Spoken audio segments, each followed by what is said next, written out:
a punitive amount of logos. Movie follows James Cameron's footsteps and goes with the papyrus font, which guarantees I will pay even less attention than normal to the opening credits. Frequent Neil LaBute actor Aaron Eckhart makes a cameo appearance in this movie, but hasn't acted in another LaBute project since. I'm going to form a huge correlation-causation opinion here and just assume the Wicker Man was that toxic. No one will be seated during the exciting Nicolas Cage grabs a doll off the road as he speeds past it scene. Where the hell did this truck come from? We see Officer Nicolas Cage walking calmly to the side of the street where that truck was surely visible, but it comes crashing through like it was conceived by the Heart of Gold's infinite improbability drive. I'll admit this crash looks horrific, but sudden fire emergency? This opening scene was pretty much pointless, right? Does it have shit to do with shit? I'll keep watching, I guess.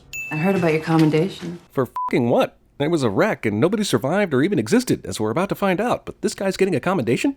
So they still never found the bodies from that car, right? Why do movies do this? Skip over a whole bunch of interesting stuff to go straight to the reclusive, depressed detective who just needs a little time off? We hear about no bodies in the car, but we don't make any discoveries that make us active viewers. I didn't want to hurt you any more than I did. Now I must. And then the plot is propelled through letter narration reading. Man, I'm actually longing for a huge mysterious truck to just ram into Edward's house right now. It wouldn't make sense, but it would be awesome. His modern wife wrote him a letter, but did so with her great-great-grandmother's handwriting, for some reason. She has been missing for 2 weeks now. You might notice she looks exactly like the girl you let die in the car crash earlier. The plot thickens. Didn't even know you had a plot. This character is way too aware of this movie's shortcomings. Summersisle. I'm glad Edward bothered visiting this friend character slash stick figure, because he weaves a rich tapestry.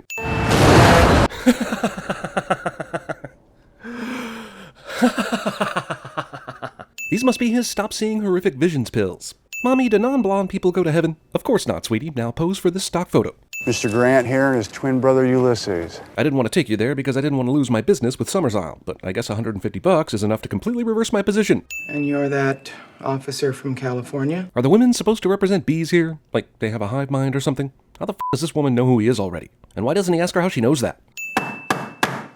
Edward drinks one glass of island mead and suddenly feels the need to disrupt this entire bar and announce why he's here like some sort of hard ass. Like the whole island is definitely guilty. I'm not entirely sure I'm going to disagree with his fate in this movie. Bee murder. This will become important later. There is a place out beyond the point.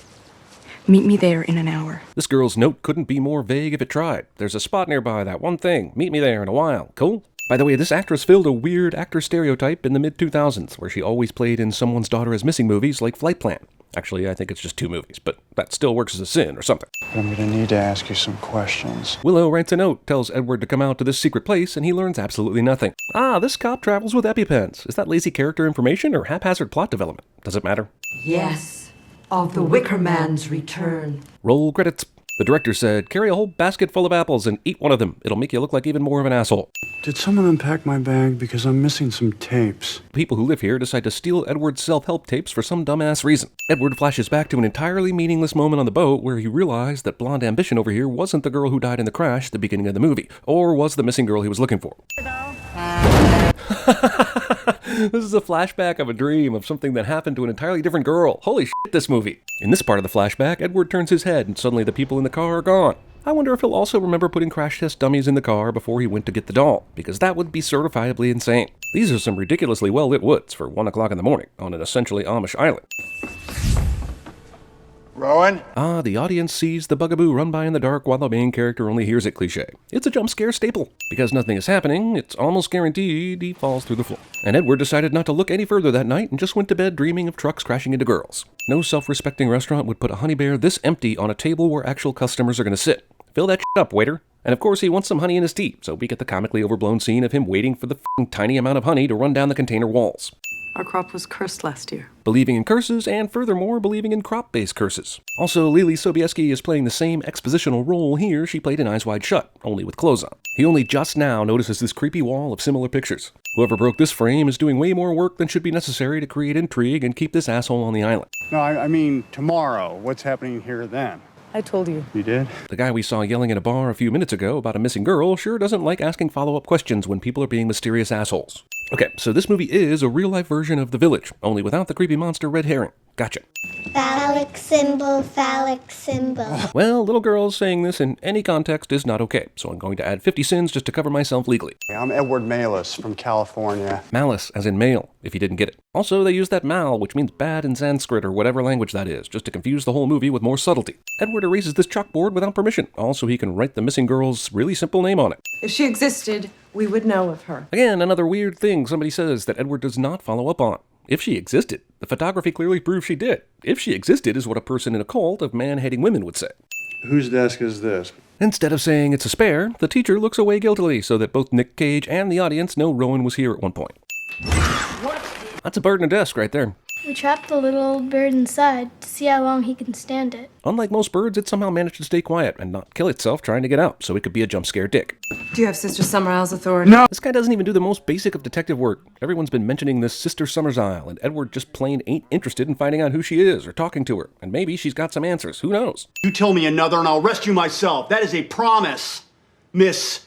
Rose. Sister Rose. Of course. Another plant. Rose. This Cage performance. What's funny is this is a former motorcycle cop who takes a lot of drugs, has never made detective, and is way out of his jurisdiction, asking questions in a place where detectives are never seen and where the people have an Obi-Wan way of looking at things, a certain infuriating point of view. I've got an idea. Maybe this movie is a work of genius, but it's nearly impossible to enjoy on anything but a campy level because the main character never acts like a human being. I told you that if Rowan Woodward existed, we would know of her. But am I going to explain this point of view? Hell no. You gotta guess what we mean, motherfucker. She's dead or she isn't. We never use that word here. No, that'd be too quixotic. It really, really isn't. But if you look at this movie in the way I'm currently looking at it, this is a drugged-out motorcycle cop who thinks he's getting a good zinger in, which Sister Rose simply lets him relish. How'd she die?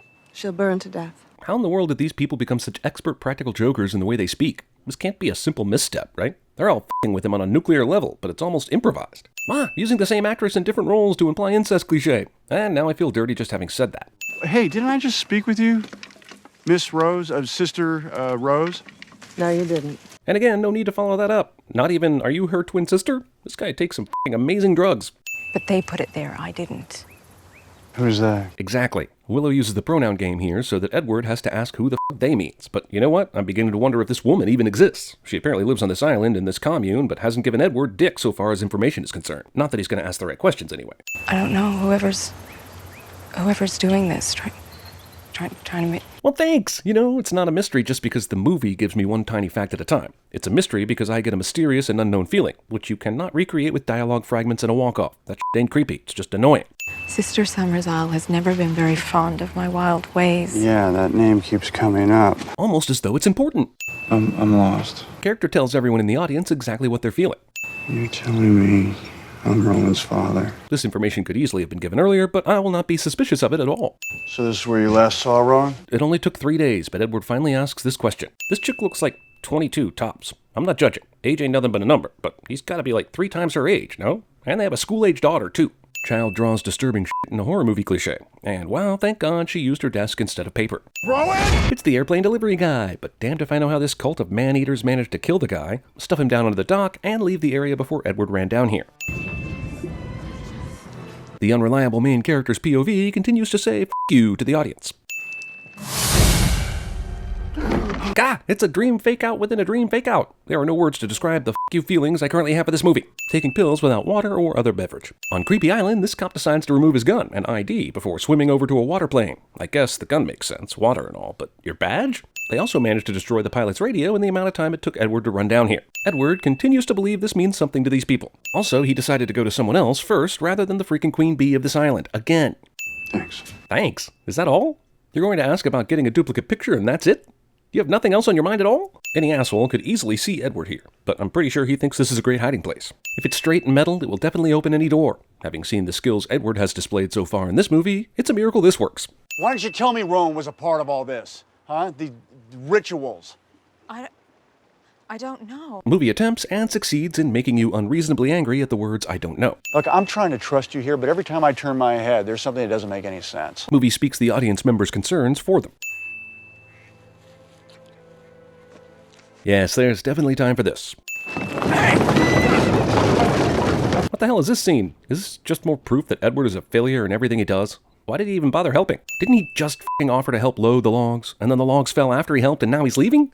They were better off before he ever showed up, f***ing dick. No velociraptors eat him in this scene. This field of beekeeping stuff is set up in the same hexagonal shape as a beehive. In some movies, that'd be worth a sin removal for synergy. In this movie, it's worth 10 sins added for pounding me over the head. Jesus Christ, this is a pretty open field. How does he keep running into shit and falling down? Listen, if he's allergic to bee stings, he's dead already. If not, then this is a big waste of time. So what's it gonna be, movie? This guy only dreams about trucks hitting little girls. This is the home of Sister Summersisle. Jesus, finally. Did you use my kit? The adrenaline shot, or? Oh, no. So I treated the danger in the old way. Leeches? Is it leeches? And she's been expecting you. Well, duh. He's been snooping around this island for like days now. The women of this island stole his f***ing self-help tapes, but not his gun. Guy who was afraid of bees doesn't seem all that concerned about hundreds of bees swarming the area. To the great mother goddess who rules this island. Well, I would have guessed that was you, and I'm surprised to learn it's not you. This is still some vague-ass bullshit. My Celtic ancestors, all the way back, rebelled against the suppression of the feminine. All the clues you've seen so far point to you needing to get the f*** off this island, but you're a serial ignorer. Now, do I have permission to open the grave of Rowan Woodward? You didn't, but what I'm wondering about is why is it super day outside when she grants him permission, but he waits until scary-ass night to do this? Rowan? Why does every little sound have to be Rowan? Rowan? Calling out to daughter who, even if she isn't in her own grave, is probably still dead. Since we know Rowan isn't dead, did they know he'd go this far to find a sweater that was obviously planted for him to find? Legitimately waiting for Danny DeVito's penguin to show up any minute. This guy actually thinks the crying he heard a minute ago, which was super close to him, would now be this far away from him. Luckily, this water is lit from within by, I guess, algae? I'm going with algae. Help! Seconds after seeing someone sabotage this exit, this idiot calls for help, as though anyone but those who f***ed him could currently be in earshot. Dark clouds overtaking current light source is one of the oldest metaphorical tricks in the book, yo. I don't even know why he bothers to flash back, when these things are already filled with misinformation and reconstructed untruths. What the f***? Sniffing the possibly dead daughter's sweater days after her capture, and at least 24 hours after its submersion into that prison pit pool? That's f***ed up. This hers? Tell me! At this point, I'm actually with Nicolas Cage on this. This has got to be the most frustrating investigation ever, even though he's bad at it. How'd it get burned? How'd it get burned? How'd it get burned? I don't know! I mean, out of context, the performance is super crazy. And it is kind of crazy, but goddamn, nobody knows or tells this guy shit the entire movie. Summersisle! Summersisle! Summersisle is a comically stupid name, and we're about to hear it about 435 times in this scene alone. We know Edward isn't hallucinating this because the girl doesn't get hit by a truck.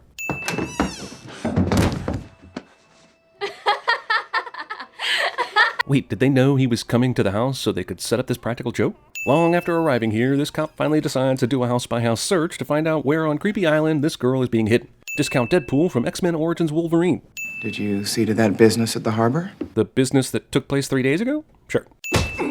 You can't watch this scene without laughing, especially since the movie shows Edward walking towards her for 16 full seconds before he unleashes this punch. She doesn't really deserve it, especially since he has very little proof of anything anyone's actually done in this movie. But damn if you don't feel like $1,000,000 when he does it anyway. Oh yeah, and the cherries on top? But it is violence towards women, so we're going to have to add 50 more sins for that. You can see the bind we're in. Oh, goddess of the fields! Well, if any of this shit had happened earlier in the film would be a lot shorter, I guess. But as a viewer, I still feel kind of jerked around on this one. Jesus, how f***ing big is Creepy Island anyway? I thought it was small and shit. Yes, let's follow the little girl young enough to be following her imaginary friend's directions right now. Somehow, this little girl gets a giant lead on Edward by the time we find out she's just let him into a trap. Also, this whole movie was a giant ruse to get him to the island so they could sacrifice him. But the way they did it was so freaking stupid. The letter he got didn't even state the daughter was his, and left it completely up to chance that he would go through all this bullshit to save this girl. Did they set up the car crash at the beginning of the movie so he'd feel like he needed to save someone? And also, if they did this in order to get him here, why did they even bother killing the airplane delivery guy? Didn't he do exactly what was needed to make this plan work? For f***'s sake. We orchestrated all of this with the greatest care, everything that's happened. Even that small moment when you weren't looking and I smelled the sweater like it was important to me. You can't put on a good ruse unless you do it at all times, even when you think no one's looking. This is a story whose chapters were carefully written. God damn it, there's no way the cop and the two people who were in the car crash managed to be part of this plot at all. Who hit them with the truck? How did they get out of the car before it got hit without Edward seeing them? Why did this cop decide to work for the police force for years just so she could deliver a letter to Edward? Also, this is a plan that requires 100 things to go right in order to work. But it's masterful, no? By the way, Edward witnessed this nonsense earlier in the movie, and the sacrifice was supposed to take place the day of tomorrow, which is never explained. But wasn't he here like a fucking week after that? As always, whenever someone takes bullets out of a gun, they've been secretly holding them the entire time for a dramatic reveal. Also, when the f*** did she manage to do that? This is murder! Murder! You'll all be guilty! Impotent accusations. Killing me won't bring back your goddamn honey! Oh yeah, that's another thing. All of this is to keep up that sweet, sweet honey harvest that no doubt brings in enough dough and sustains the entire community. The bringing back the honey ritual of killing this dude first requires the public breaking of his knees, because of course. Seriously, if you broke both my knees while I was subdued and in custody, I'd probably die of sorrow, or at least the feeling of uselessness. What is that? What is that? What is it? Man, you are the most annoying person I have ever seen getting tortured in a movie. Oh, no, not the bees! Not the bees! Not the bees. And oh yeah, forgot to mention, this is the story of a man who is allergic to bees, who needs to find a missing girl. Missing girl just happens to be on an island full of bees. Poetry. Oh, my eyes! My eyes! Ah! Sure, okay, but now they're also in your mouth after all that screaming. These CGI bees are almost as bad as the CGI birds in Birdemic. Did they open this blanket just so that he could see where they were taking him? God damn, this society forces the daughter of the accused to light the fuse to his or her death. Ruthless. No! Nicolas Cage. How the f did she get here in time after getting knocked the f out? Also, why did she ask Edward to take her with him when he left the island? Is that just more bull to make him feel like the island was evil? There was no point in that. No, seriously, that's the end.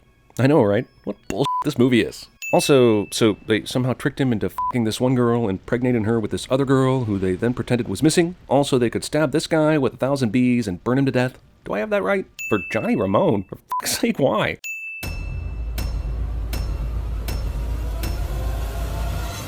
A powerful tidal wave in Kuala Lumpur has killed 120 people. ¡Ay, Chihuahua! ¡Ay, ay, ay! ¡No me gusta! Bad bees! Bad! Ow! Ow!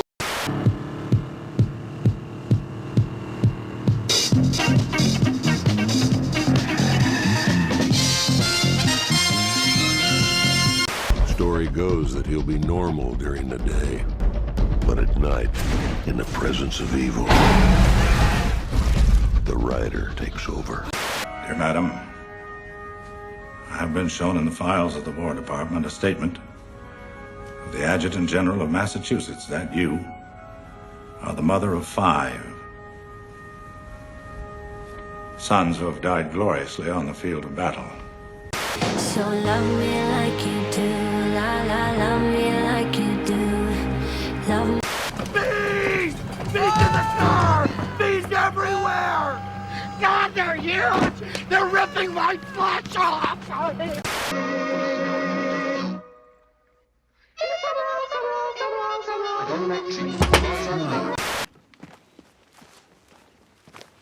What do you say we cut the chit-chat a-hole? The legend writ, the stain affected, the key in silence undetected. I called Mr. Fox when your condition worsened after the first day. I analyzed your blood, isolating the receptor compounds and the protein-based catalyst. I can tell what she sees in you. What kind of rough potential. Thanks, I guess. Not too bright, though.